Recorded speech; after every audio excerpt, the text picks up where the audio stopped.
This episode of It's the End of the World as We Know It and I Feel Fine was made possible by contributions from slaves like you. Thank you very much. 1929. It'll get worse now because it'll go faster. Money markets will dry up round the world by the end of the week. ATMs will stop spitting bills. Federal deposit insurance will collapse. Banks will close. Mobs panic. It's going to be the end of the world, Bill. It's the end of the world as we know it.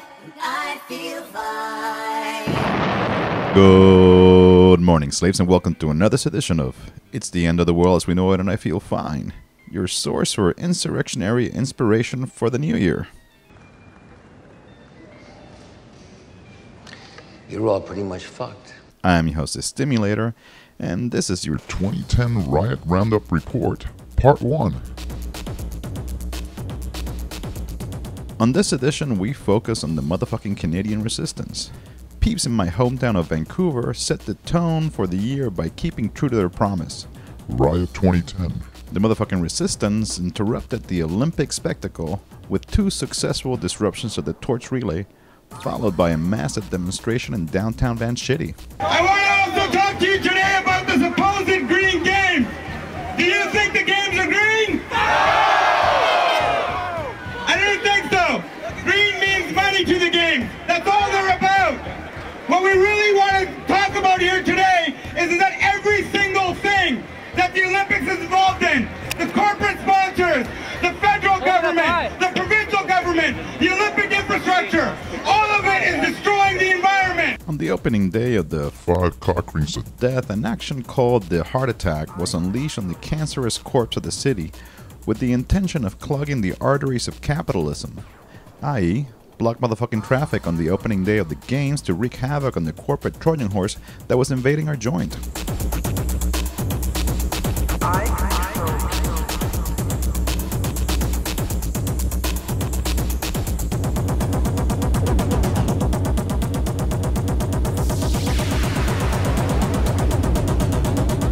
The cherry on top was a tent city that occupied one lot meant for future yuppie fattening pens, right smack in the heart of Vancouver's downtown east side. It doesn't take but a few dollars to help the poor people, but they put a lot of money into the Olympics, which is going to be a taxpayer's burden for how many years in this city? One of the big issues that the motherfucking resistance brought to the forefront was the most destructive project on the planet. I call it the motherfucking tar sands. This colossal clusterfuck in northern Alberta is partly financed by the greedy crud scrapers of the Royal Bank of Canada. Because of this, a number of autonomous actions against the RBC branches and ATMs sent a clear message to the banking establishment, but the crowning deed was the firebombing of an RBC subsidiary in Ottawa.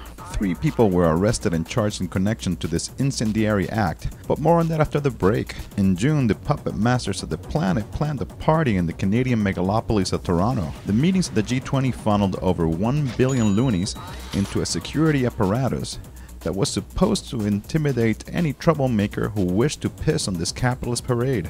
Fail. Yep, the motherfucking resistance held a week-long debauchery of dissent, unleashing a loud and uncompromising primal scream against the destructive policies that affect everyone around the motherfucking planet. The anti-G20 actions showed how diverse and inclusive the resistance is. Indigenous, queer, disabled, migrants, and freaks from all around the block bravely invaded the streets of T-Dot in the face of a massive pig presence.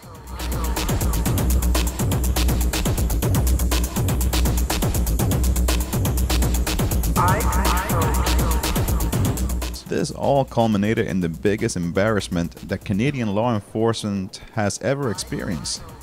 Over 1,000 peeps sucker punched the protectors of the state and rampaged through 3 key areas of the city: Queen Street, Bay Street, and Yonge Street. It would be as if the Black Bloc spread their love all over Soho, Wall Street, and Times Square all in the same afternoon. Canada's biggest city was on fire, and people around the world tuned in and soaked the very real possibility of generalized revolt. Yep, in 2010, peeps in Canada found their strength and realized that through mutual aid, uncompromising solidarity, and smart fucking organizing, the reality of the new world we want to see is not in the future, but right fucking now. Don't you know, they're talking about a revolution that sounds like a whisper. Don't you know, they're talking about a revolution that sounds like a whisper. While they're standing in the welfare lines, crying at the doorsteps of those armies of salvation, wasting time in the unemployment lines, sitting around waiting for a promotion. Don't you know, they're talking about a revolution. It sounds like a whisper. Poor people gonna rise up and get their share. Poor people gonna rise up and take what's theirs. Don't you know you better run, run, run, run, run, run, run, run, run, run, run, run. Oh, I said you better run, run, run, run, run, run, run, run, run, run, run, run. 'Cause finally the tables are starting to turn. Talking about a revolution. Yes, finally the tables are starting to turn. Talking about a revolution. Oh, no. The word anarchist has been in the news a whole lot lately. Italian police say a known anarchist group, the FAI, claimed responsibility for 2 parcel bombs. Police have released photographs of the 2 Greek suspects. One is thought to belong to a Greek anarchist group. Julian Assange calls himself a journalist and a whistleblower whose only interest is in transparency. It's nonsense. He's an anarchist. As if that was a bad fucking thing. In Europe, anarchists have stepped up their revolutionary tactics to include mail bombs targeting heads of states and embassy buildings. But in Canada, prior to the G20, the corporate controllers of the minds of Canadians were quick to label the firebombing of the RBC branch in Ottawa as an act of anarchy. From the burned-out shell of an Ottawa bank in a quiet family neighborhood come loud cries of condemnation against the self-proclaimed anarchists who blew it up. A communique was issued following the bombing explaining the motivations for the act of economic sabotage. The communique outlined the RBC's role in the motherfucking tar sand and the 5 cock rings of death, and how the RBC furthers the mechanisms of capitalism, colonization, and environmental destruction. But nowhere in the fucking document was the word anarchist used. Don't get me wrong, if the deed indeed was done by anarchists, well, hell fucking yeah. But you gotta watch these tricky corporate motherfuckers. As they have done in the past, they can induce witch hunts against groups of people that threaten their dominance. But I digress. 3 people were arrested in connection with the firebombing: Roger Clement, Claude Harridge, and Matthew Morgan Brown. To find out more about the case of the RBC bombing, and in a It's the End of the World as We Know It and I Feel Fine triple cheeseburger worldwide exclusive, I bring you Matthew Morgan Brown. Hey Matt, how the fuck are you? Alright. So, what were you and your comrades arrested for and charged with? Me and Roger were both charged with arson. Claude was not charged with arson. A lot of people in the community had talked about what they thought might happen, and I was definitely one of the people who thought that if there was going to be any arrests, it was going to happen right before the G8 and G20, which is what proved, in fact, to happen. They arrested us on June 18th, which is just when the People's Assembly was starting in Toronto. So right when that was happening, the big story was anarchist terrorists arrested in Ottawa for firebombing the RBC, even though Claude was eventually never charged with an arson, and the charges against me were withdrawn for lack of evidence. Roger did eventually plead guilty. Roger pled guilty. Can you give us an update on his case and what can people do to support him? My understanding of Roger's reasons for pleading guilty was that there was an overwhelming amount of evidence connecting him with the arson.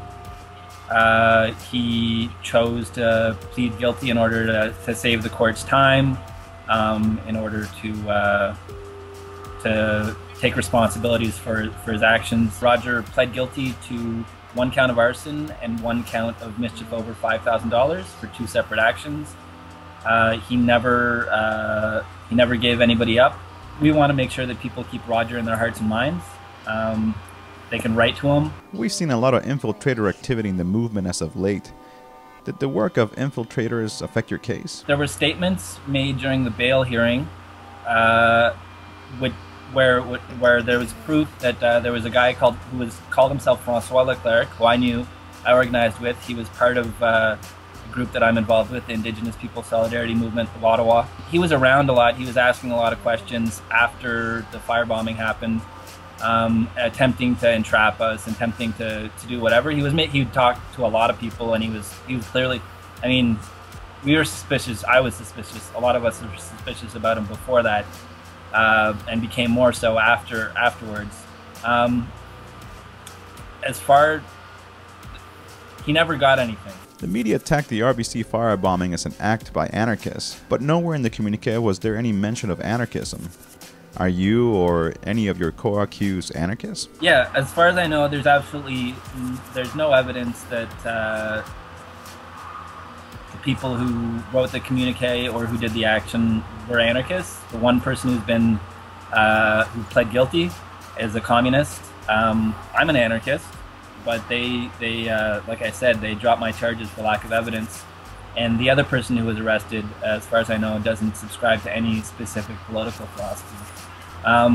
There was definitely an attempt to demonize anarchists in the media, to call anarchist terrorists, to call that this was. I mean, the communique was clear about the reasons for it, and the action itself was clearly targeted property destruction that was intended to cause damage, to cause economic damage to the Royal Bank. There was clear. I mean, this was said in Roger's sentencing. He made great efforts to ensure that nobody was hurt during the action. So the equation of the firebombing with terrorism and then with anarchism is really problematic. What kind of activism were you doing before this whole fucking mess?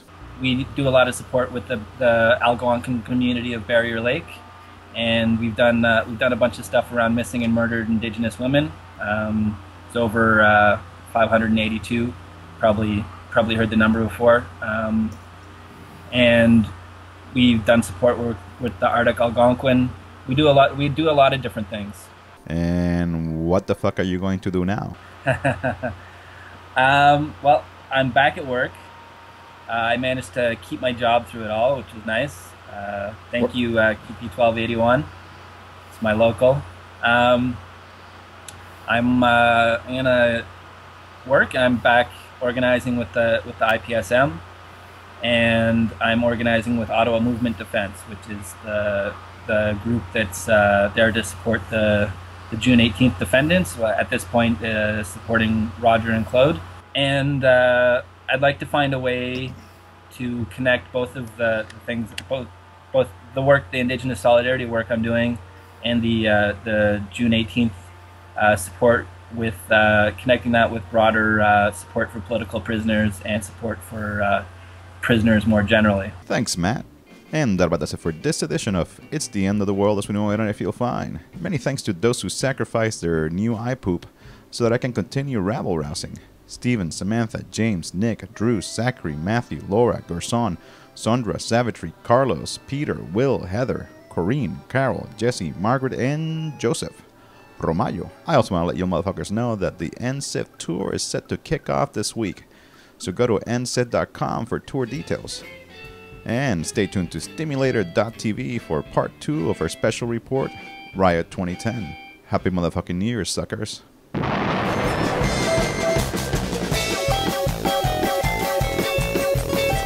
Remember, kids, you can podcast high-quality video of this show at submedia.tv.